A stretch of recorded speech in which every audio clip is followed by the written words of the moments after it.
হ্যাঁ আলহামদুলিল্লাহ অনেকদিন ধরে প্র্যাকটিস করতেছি, তো এখন ভালো রিদমে আসছে। ইনশাল্লাহ দেখা যাক কতটা ম্যাচে অ্যাপ্লাই করবে। বিশ্বকাপের পরে একটা নতুন টি-20 সিরিজ, বাংলাদেশে অনেকগুলো দলের পরিবর্তন হয়েছে, নতুন টিম শুরু হয়েছে, অভিজ্ঞ অনেকে খেলছেন না। টিমটা কেমন মনে হচ্ছে ইন্ডিয়ার মাটিতে? ইন্ডিয়ার performance? আমার মনে হয় ভালো টিম হয়েছে, যেটা সিলেক্টর আছেন সেটা অবশ্য এখানে খারাপ হওয়ার কিছু নাই। যদি সবাই সবারটা বেস্ট দিতে পারে ইনশাল্লাহ ভালো কিছু হবে। মানে কেমন প্রত্যাশা নিয়ে যাচ্ছেন আপনারা?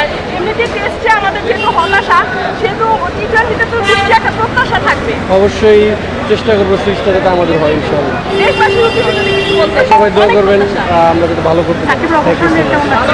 Thank you. ভারতের বিপক্ষে বাংলাদেশের এই টি-20 দলটা তারুণ্যে ঠাসা দল।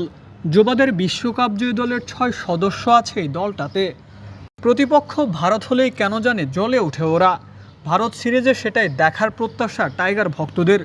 শরীফুল তো বলেই গেলেন, চেষ্টা করব সিরিজটা যেন আমাদের হয়।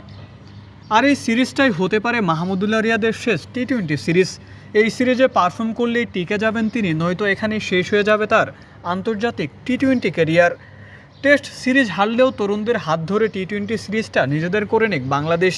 হাসি মুখে ওরা যেভাবে দেশ ছাড়লেন সেভাবেই যেন ওরা দেশে ফিরতে পারেন। Mokaddes Hossain, daily cricket.